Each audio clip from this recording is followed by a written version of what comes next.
saya Salam. Kalsum Fatimah. Ibunya bernama Sayyidah Aminah, ayahnya bernama Abdullah, kakeknya bernama Abdul Muthalib, pamannya bernama Abu Thalib. Nah, tadi siapa nama ayahnya? Ayah Nabi siapa namanya? Abdul Thalib. Nama ayahnya Abdullah. Nama ibundanya siapa? Aminah. Jadi kita akan bercerita tentang kelahiran Rasulullah Shallallahu Alaihi Wasallam. Siapa sih itu Abdullah? Siapa sih itu ibunda Aminah? Jadi teman-teman, sebelum Rasulullah lahir, terjadilah pertemuan antara dua pemuda-pemudi Quraisy. Yang pemudanya bernama Abdullah. Abdullah itu anak dari Abdul Muthalib. Siapa Abdul Muthalib? Abdul Muthalib itu adalah orang terpandang di Mekah. Semua orang segan dengan Abdul Muthalib. Kenapa? Karena Abdul Muthalib ini adalah keturunan Quraisy, yang mana tugas beliau itu adalah menjaga Ka'bah, menjaga kunci Ka'bah. Jadi kalau orang Arab itu ketika diberi amanah menjadi juru kunci Ka'bah, dia itu kalau di kota Kuala Kembuang itu mungkin setara dengan seorang bupati. Jadi semua orang segan dari kalangan orang penghormat dan dihormati oleh kaum Quraisy. Sedangkan Aminah ini adalah seorang pemudi yang sangat cantik jelita. Parasnya indah, senyumnya manis, matanya bermata jeli, cantik lah pokoknya. Kemudian mereka menikah. Setelah menikah tidak berselang lama, kemudian ibunda Aminah, apa ini namanya? Ibunda Aminah yang perutnya ada dedek bayinya itu apa sebutannya? Mengandung atau hamil. Nah, nih. Ketika hamil pada suatu saat ayahnya ini galau, bingung. Kenapa? Semakin hari semakin perutnya besar, menunjukkan sebentar lagi bayi yang ada di dalam perut istrinya, di dalam perut ibunda Aminah ini mau lahir. Sedangkan mereka waktu itu keadaan ekonominya masih pas-pasan, sehingga ayahanda Abdullah itu izin kepada istrinya untuk berdagang di luar dari Mekah yang sangat jauh sekali tempatnya. Tempatnya di mana sangat jauh, yaitu di daerah Gaza. Nah, ketika hendak melepas kepergian sang suami, ibunda ini sedih.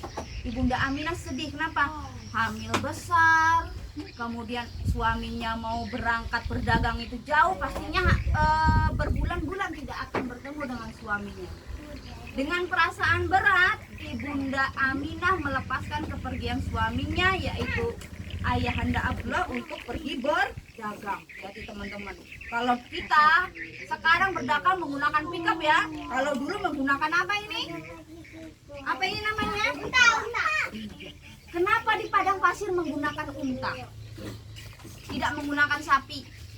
Siapa yang tahu? Waalaikumsalam. Silakan bergabung Abang Sapi. Kenapa kalau di gurun pasir itu binatang yang digunakan untuk bepergian adalah unta? Ada yang tahu? Bawa ini. Pertama, gurun pasir itu dingin apa panas? Panas. Kalau kita panas rasanya apa ini? Kalau kepanasan rasanya apa? Keringat. Bukan. Hah? Haus. Satu-satunya binatang di gurun pasir yang tahan dengan haus adalah unta. Kenapa Ustazah unta itu tahan haus? Kalian lihat ini di sini ada punuk unta. Oh, yang bendolan di punggungnya itu isinya lemak. Yang mana unta itu memiliki cadangan makanan di punuknya, sehingga unta itu tahan dari haus, tahan dari lapar, dan juga mereka paling tahan berjalan. Teman-teman kalau disuruh jalan dari sini ke lapangan Gagah Lurus capek enggak? Capek, apalagi panas-panas, jadi sangat capek banget ya. Tapi kalau onta, jangankan sini Gagah Lurus, 60 km itu dari sini ke ujung Pandaran. Tahu ujung Pandaran yang pantai itu unta kuat tanpa berhenti. Makanya bangsa Arab karena tinggalnya di gurun pasir, binatang yang digunakan untuk berdagang, untuk berjalan, dijadikan motor itu adalah unta. Setelah ayahanda Abdullah itu berangkat ke tempat berdagang, ternyata ketika mau perjalanan pulang, ayahanda Abdullah sakit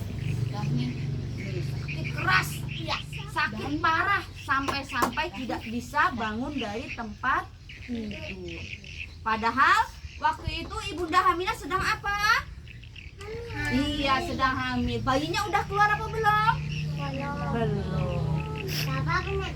Iya, sama tuh kayak mamahnya Kafa. Di dalam perutnya ada dedeknya. Itu saja. Iya. Nah, ini dedek bayinya masih dalam perut, belum dilahirkan.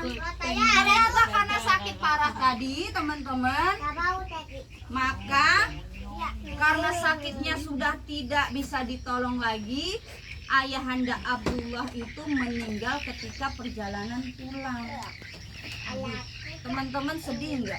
Teman-teman ketika lahir ada ayahnya enggak? Ada. Sedangkan Nabi Muhammad itu ayahnya meninggal ketika Rasulullah masih di dalam kandungan, masih dalam perut ibunya. Nah, setelah meninggal bersedihlah ibunda Aminah mendengar suaminya sudah meninggal, padahal di sisi lain Bunda Aminah tuh sangat senang. Kenapa? Karena kelahirannya semakin dekat, tapi di sisi lain hatinya sangat sedih karena ibunda Aminah ditinggal oleh suami tercinta. Maka pada hari Senin 12 Rabiul Awal hari Senin, lahirlah bayi yang sangat ganteng, bayi yang sangat ditunggu-tunggu oleh seluruh penduduk Mekah, bayi yang sangat ditunggu-tunggu oleh seluruh jagat raya, bayi yang ditunggu-tunggu kelahirannya, yang didamba-dambakan oleh umat manusia pada saat itu, yaitu Rasulullah Muhammad Sallallahu Alaihi Wasallam. Dan ajaibnya teman-teman, Rasulullah itu ketika dilahirkan sudah dalam keadaan khitan. Apa itu khitan? Disunat. Siapa di sini yang belum disunat? Katanya sudah. Oh sudah. Belum. Oh belum. Siapa lagi? Jaidan sudah sunat belum? Belum. Nah, kalau Rasulullah itu ketika dilahirkan sudah berkhitan, sudah disunat. Satu. Kedua, Rasulullah itu kalau bayi lahir cengar kan gini, gitu kan? Kalau Rasulullah itu lahir dalam keadaan posisinya sujud. Posisinya apa? Sujud. Coba sini Bang Fatih, sini Bang Fatih. Kayak apa sih posisi sujud? Coba panggil Bang Fatih. Bang, coba sujud ke arah kiblat. Sujud Bang, kayak apa Bang? Gerakan sujud. Nah, seperti inilah posisi bayi Rasulullah ketika dilahirkan.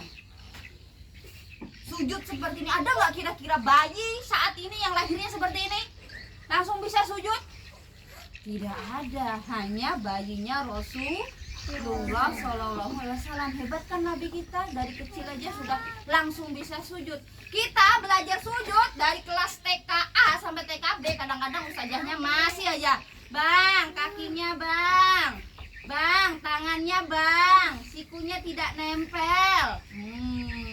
Siapa yang pengen seperti Nabi, maka harus mencontoh sholatnya Nabi, sifatnya Nabi. Terima kasih Bang Pati. Nah, banyak tos dulu Bang. Terima kasih Bang. Biar kesiangan kan tadi. Gurih nggak biar tadi? Nah, ketika lahir, selain itu teman-teman, nah ada sebuah keajaiban yang terjadi ketika ibunda Aminah itu sedang mengandung. Nah, melihat nggak di dalam perutnya itu tiba-tiba muncul cahaya. Jadi sebelum dilahirkan tadi, masih dalam kandungan itu muncul cahaya. Apa cahayanya? Dari cahaya itulah ibunda Aminah itu bisa melihat kerajaan-kerajaan. Salah satunya adalah kerajaan Kisra tidak salah ya. Oh, Busro, yaitu kerajaan Busro di Sam itu. Nah, itu salah satu keajaiban juga. Nah, setelah dilahirkan, tidak lama setelah lahir, ketika usia Nabi Muhammad itu berumur 2 tahun. Nah, ini ceritanya ketika umur 2 tahun tuh seperti siapa ya? 2 tahun tuh sudah mulai bisa berjalan ya teman-teman ya.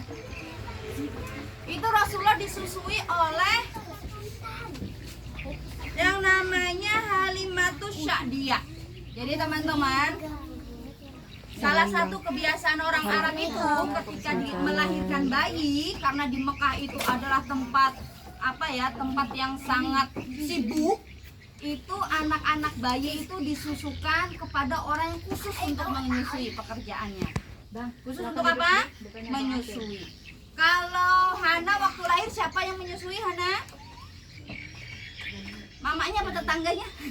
Mamanya lah. Nah, mamanya kan. Kalau Rasulullah itu ada ibu yang khusus menyusui, yaitu namanya Halimatus Sa'diyah. Nah, ketika disusui terjadi keajaiban teman-teman. Jadi ibunda Halimatus Sa'diyah itu beliau memiliki peternakan kambing. Iya, peternakan kambing. Jadi sebelum menyusui Rasulullah, kambingnya itu kurus-kurus. Sampai-sampai ketika diperas susunya itu kering. Tapi begitu ibunda Halimatus Sa'diyah tadi menyusui Rasulullah, rezeki itu datang berlimpah. Salah satunya dengan kambingnya itu menjadi gemuk-gemuk sehingga menghasilkan susu yang sangat banyak. Ibu menyusui itu teman-teman perlu nutrisi yang banyak. Supaya apa? Air susunya juga banyak untuk disusukan kepada anaknya. Nah, begitulah perjalanan Rasulullah dari mulai lahir sampai usia 2 tahun. Lalu ada kejadian apa lagi ya kira-kira yang menimpa di kehidupan Rasulullah selanjutnya? Mau tahu ceritanya? Kalau mau tahu kita sambung insya Allah semester depan. Terima kasih.